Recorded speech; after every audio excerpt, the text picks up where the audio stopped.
आज है 11 मार्च 2026। 11 मार्च 2026 का करेंट अफेयर हम लोग करेंगे।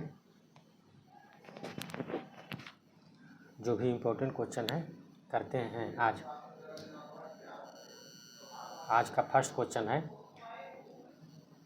क्वेश्चन है कि किस मंत्रालय ने से नो टू प्रॉक्सी सरपंच अभियान शुरू किया। तो किस मंत्रालय ने से नो टू प्रॉक्सी सरपंच अभियान शुरू किया, तो ये जो है पंचायती राज मंत्रालय ने शुरू किया है। तो इसको क्वेश्चन में ही आंसर आ गया है कि से नो टू प्रॉक्सी सरपंच अभियान किसने शुरू किया, तो पंचायती राज ने शुरू किया है। पंचायती राज मंत्री कौन है भी, हाल ही में वर्तमान में है ललन सिंह।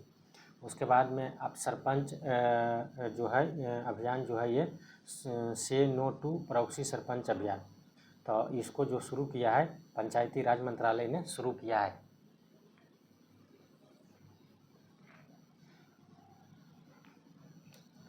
प्रॉक्सी सरपंच का मतलब क्या होता है पता है? प्रॉक्सी सरपंच का मतलब होता है कि कोई भी महिला अगर कोई पद पर जाती है, जैसे मान लो कि कोई सरपंच बन गई या मुखिया बन गई कोई भी महिला, तो क्या होता है कि उसके स्थान पर जो है ना उसके पति या उसके जो भी घर का जो सदस्य हैं जेंट्स वो काम उसके जगह पर वो काम करते हैं, और महिला जो है वो एक तरह से कठपुतली बन के रहती है। मतलब कोई उसका काम उसका पति या उसका घर वाले करते हैं। तो ये जो है ये प्रॉक्सी सरपंच का मतलब वही है कि जो महिला को उत्तरदायी दिया गया है उस महिला को खुद कार्य संभालना चाहिए। उसके बाद में अगला आगे जैसे पंचायती राज व्यवस्था है, पंचायती राज मंत्रालय आया है, तो पंचायती राज के बारे में जानकारी प्राप्त करते हैं। आर्टिकल 243 में जो है पंचायती राज की परिभाषा है। तो पंचायत की परिभाषा जो है ये किस में है, ये है आर्टिकल 243 में। 243 के ए में क्या है कि ग्राम सभा है, क्या है ग्राम सभा है 243 के ए में, और 243 के बी में जो है ये पंचायतों का गठन है। ये क्वेश्चन जो है ना ये 243 के ए बी सी डी ये सब पूछता है क्वेश्चन, इसलिए करवा रहा हूँ। तो आर्टिकल 243 के बी में क्या है, पंचायतों का गठन है, यानी पंचायतों का स्थापना इसको बोल सकते हैं, स्थापना भी बोल सकते हैं। उसके बाद में अगला है आर्टिकल 243 के सी। आर्टिकल 243 के सी में क्या है, संरचना है, यानी पंचायतों की संरचना। अगला आता है कि आर्टिकल 243 के डी। तो आर्टिकल 243 के डी में है पंचायतों में सीटों का आरक्षण। सीटों का आरक्षण जो होता है ना SC ST सब के लिए, तो ये है इसमें है 243 के डी में है सीटों का आरक्षण। उसके बाद में आता है आर्टिकल 243 के ई। आर्टिकल 243 के ई में आता है कार्यकाल, यानी पंचायत के जो भी सदस्य है उसका कार्यकाल क्या होगा, तो ये 5 वर्ष का होता है, तो ये मतलब कार्यकाल हो गया ये।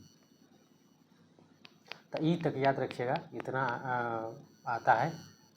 उसके बाद इसमें और भी आता है, जैसे ई के बाद एफ आता है, जी आता है, एच आता है, आई आता है, बहुत सारा आता है।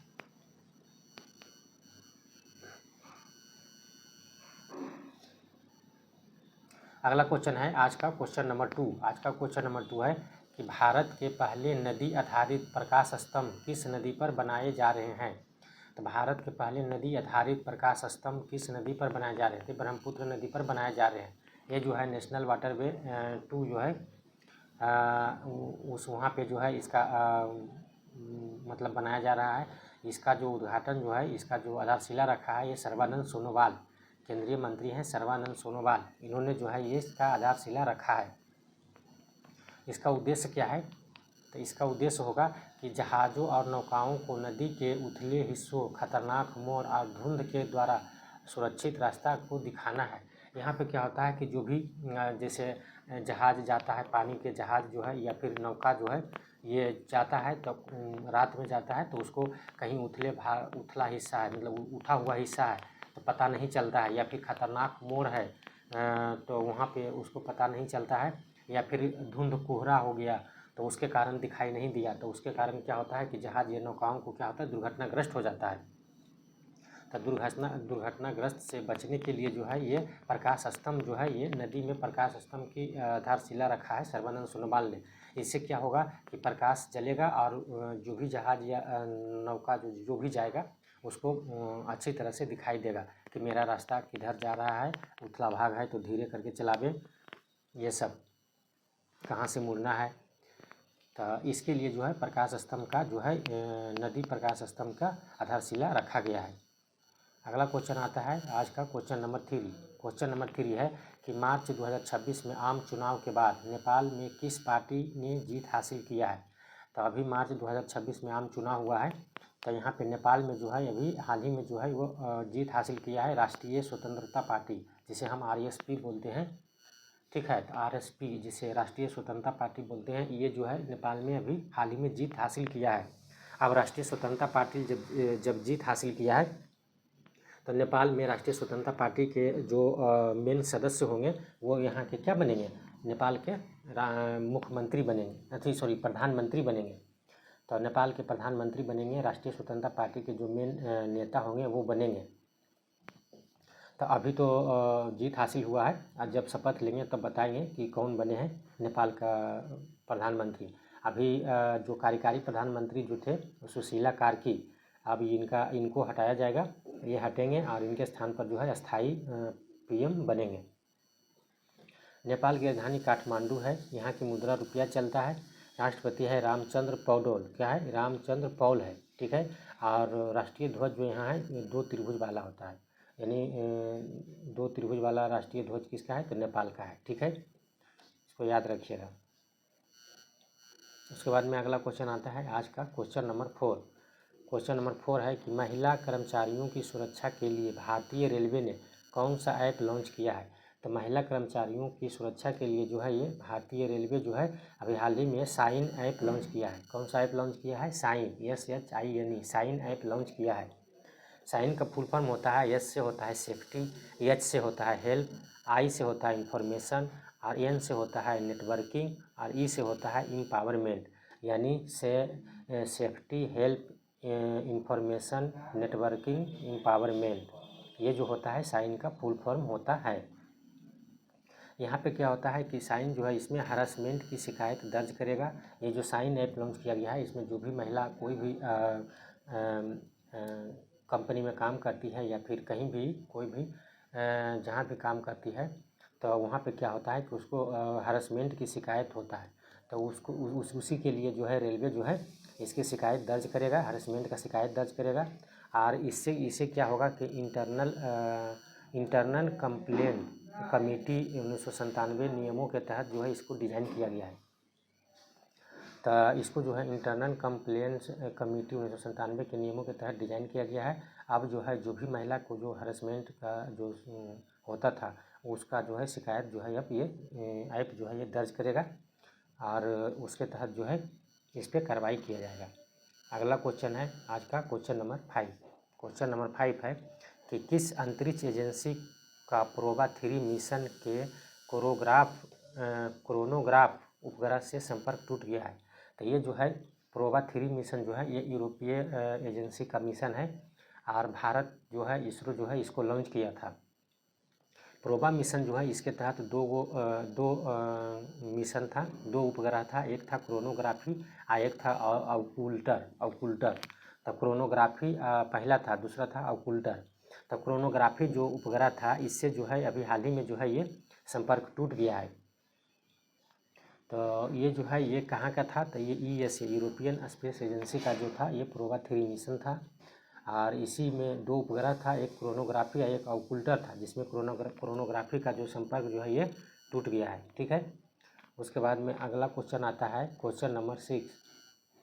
आज का जो है क्वेश्चन नंबर 6। क्वेश्चन नंबर 6 है कि फ्रीडम शील्ड सैन्य अभ्यास किन देशों के बीच हुआ है। तो फ्रीडम शील्ड सैन्य अभ्यास जो है ये अमेरिका और दक्षिण कोरिया के बीच होता है।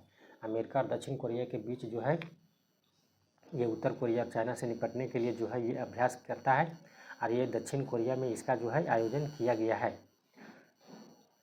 और भी इम्पोर्टेंट अभ्यास है, इसको करते हैं बडी स्क्वाड्रन अभ्यास जो है ये कौन सा 2 देशों के बीच होता है, तो ये जो है ये अमेरिका और दक्षिण कोरिया के बीच होता है।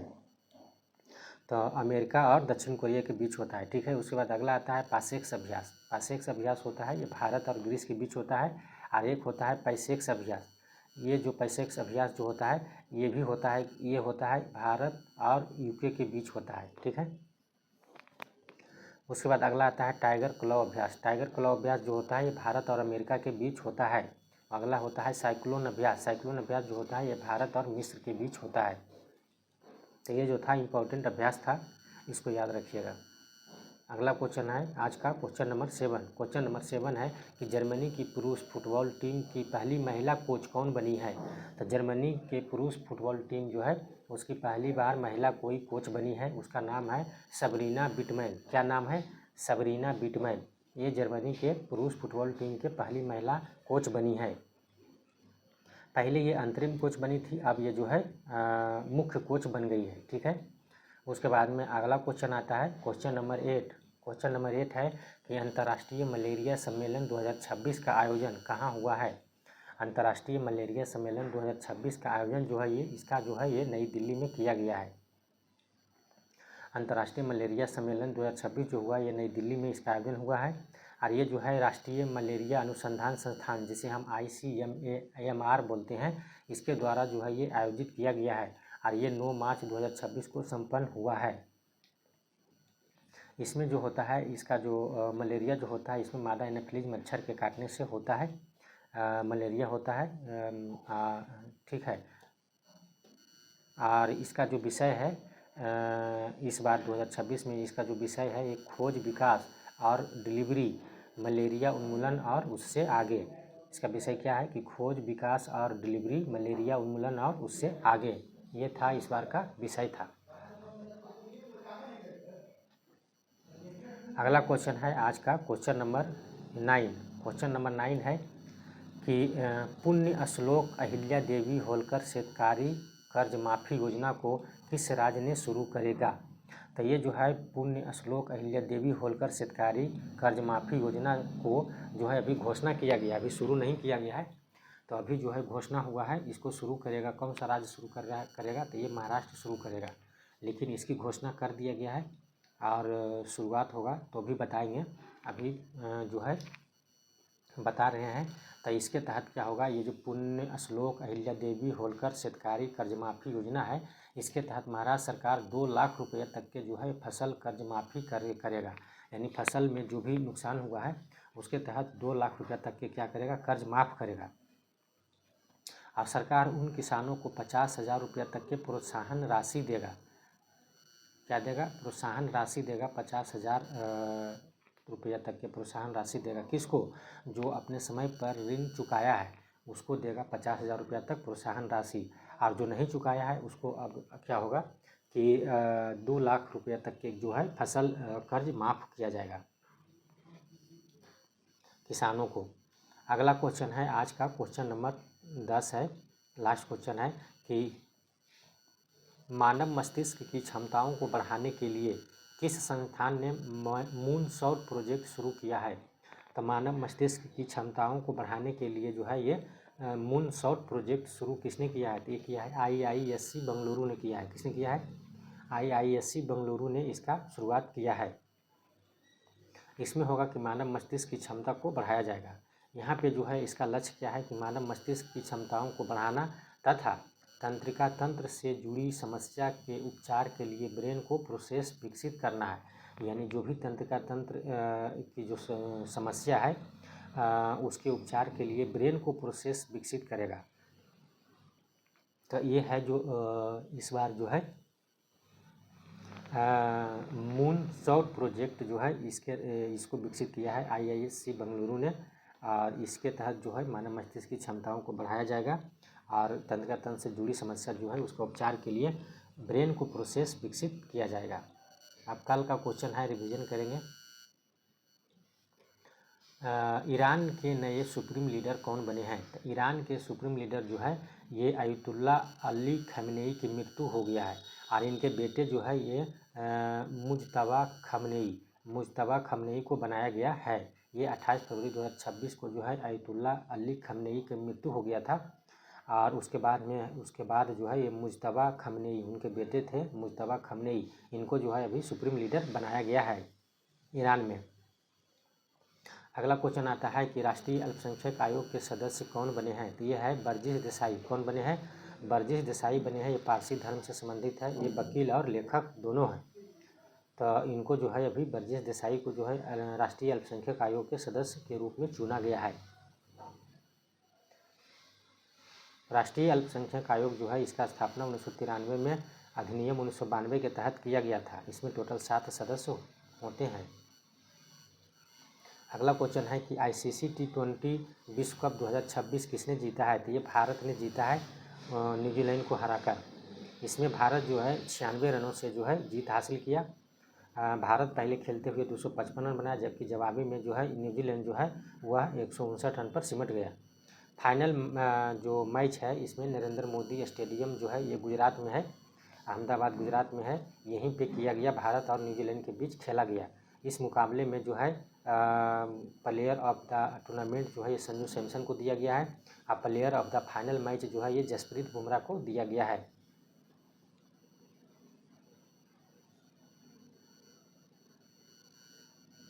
अगला क्वेश्चन आता है किस राज्य के CM ने यानी मुख्यमंत्री ने दूसरे और तीसरे बच्चे को जन्म देने पर 25,000 प्रोत्साहन देने की राशि घोषणा की है? तो ये जो है अभी हाल ही में आंध्र प्रदेश के जो मुख्यमंत्री हैं चंद्रबाबू नायडू जो है इसकी घोषणा किया है कि जो भी महिला है 2 बच्चे या तीसरे बच्चे को जन्म देगी तो उसके लिए जो है उसको 25,000 रुपये के प्रोत्साहन राशि दिया जाएगा। अब जो है यहाँ जो आंध्र प्रदेश में जो है यहाँ जो है प्रजनन दर जो है ये 3 से घट गया है, 3 से घटकर 1.5 रह गया है। अब इसको बढ़ाने के लिए जो है ये आंध्र प्रदेश के जो मुख्यमंत्री हैं चंद्रबाबू नायडू जो है इन्होंने जो है इसको प्रजनन दर बढ़ाने के लिए इसकी घोषणा किया है। और ये जो है ये घोषणा जो है ये 1 अप्रैल 2026 से लागू होगा। अभी नहीं, 1 अप्रैल के बाद जो है इसका जो है लाभ मिलेगा। उसके बाद अगला क्वेश्चन आता है कि सिनर्जी समिट सम्मेलन का आयोजन उधमपुर जम्मू कश्मीर में जो हुआ है ये किसके बीच हुआ है? तो ये है ITBP एवं BSF के बीच हुआ है। ITBP है जो भारत और चाइना सीमा पर सुरक्षित रहता है, यानी भारत और चाइना के बीच जो सीमा है उसकी सुरक्षा करता है, जबकि BSF है जो भारत और बांग्लादेश और भारत और पाकिस्तान के बीच जो सीमा है उसकी सुरक्षा करता है BSF। तो ये दोनों मिलकर जो है कोऑर्डिनेट को बढ़ाने के लिए जो है ये सिनर्जी समिट का सम्मेलन का आयोजन किया है। कहाँ? जम्मू कश्मीर के उधमपुर में किया है। उसके बाद में अगला क्वेश्चन आता है कि ऑस्ट्रेलियन ग्रांड प्रिक्स 2026 का विजेता कौन बने हैं? ऑस्ट्रेलियन ग्रांड प्रिक्स 2026 जो है इसके विजेता जो है ये बने हैं जॉर्ज रसेल। कौन बने हैं? जॉर्ज रसेल बने हैं। ये मर्सिडीज जो गाड़ी है इसको चलाते हैं जॉर्ज रसेल। ये जो है ये ऑस्ट्रेलियन ग्रांड प्रिक्स 2026 का विजेता बने हैं। और इसका आयोजन जो हुआ था ऑस्ट्रेलिया के मेलबर्न में इसका आयोजन किया जा रहा था। इसी में जो है जॉर्ज रसेल जो है ये जीत हासिल किए हैं। अगला क्वेश्चन आता है कि बारबी ड्रीम टीम 2026 में शामिल होने वाली दुनिया की पहली क्रिकेटर कौन बनी है? तो बारबी ड्रीम टीम 2026 में जो है ये शामिल होने वाली दुनिया की पहली महिला क्रिकेटर जो बनी है यह स्मृति मंधाना को बनाया गया है। ठीक है। उसके बाद में अगला क्वेश्चन आता है कि मी हेल्थ मोबाइल ऐप किस राज्य ने लॉन्च किया है? तो मी हेल्थ जो मोबाइल ऐप है ये जो है हेल्थ से संबंधित है। इसको जो है अभी हाल ही में जो है ये केरल राज्य ने शुरू किया है। इस ऐप के तहत क्या होगा कि इस ऐप में होगा कि ऑनलाइन अपॉइंटमेंट बुकिंग होगा और ऑपरेशन टिकट जनरेशन की सुविधा प्रदान करेगा, जिससे क्या होगा कि राज्य भर में स्वास्थ्य सुविधा तक पहुंच में क्या होगा सुधार मिलेगा। तो ये जो है आप अपने मोबाइल से जो है ऑनलाइन अपॉइंटमेंट बुकिंग करेंगे और ऑपरेशन टिकट जनरेशन की सुविधा भी प्रदान करेगा। तो ये जो है सुविधा मिलने वाला है केरल के राज्य में जो भी केरल राज्य में जो भी रहते हैं उनको ये सुविधा मिलेगा। अगला क्वेश्चन है कि नव प्रवर्तक व्यावसायिक पर्यावरण सूचकांक IBEI 2026 में भारत को कौन सा स्थान मिला है? तो नव प्रवर्तक व्यावसायिक पर्यावरण सूचकांक जो है इसमें भारत को जो है ये 54 नंबर मिला है। कितना मिला है? 54 स्थान पर आया है भारत। इसमें जो है भारत जो है ये स्कोर किया है 55.035 यानी 55.0 3-5 स्कोर के साथ जो भारत जो है 54 स्थान पर आया है। शीर्ष पर पहले स्थान पर जो है अमेरिका है, दूसरे स्थान पर सिंगापुर और तीसरे स्थान पर जो है ये यूनाइटेड किंगडम है। भारत 54 नंबर पर आया है। अगला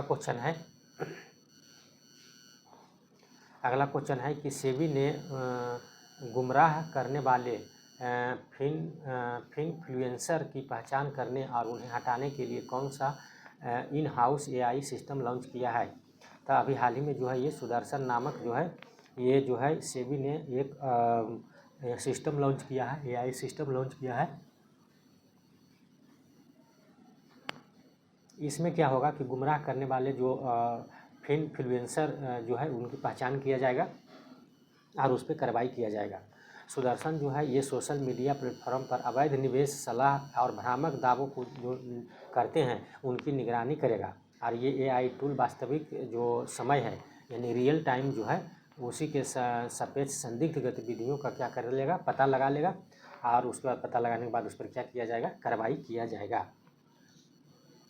आज का करेंट अफेयर समाप्त हो गया। जय हिंद, जय भारत।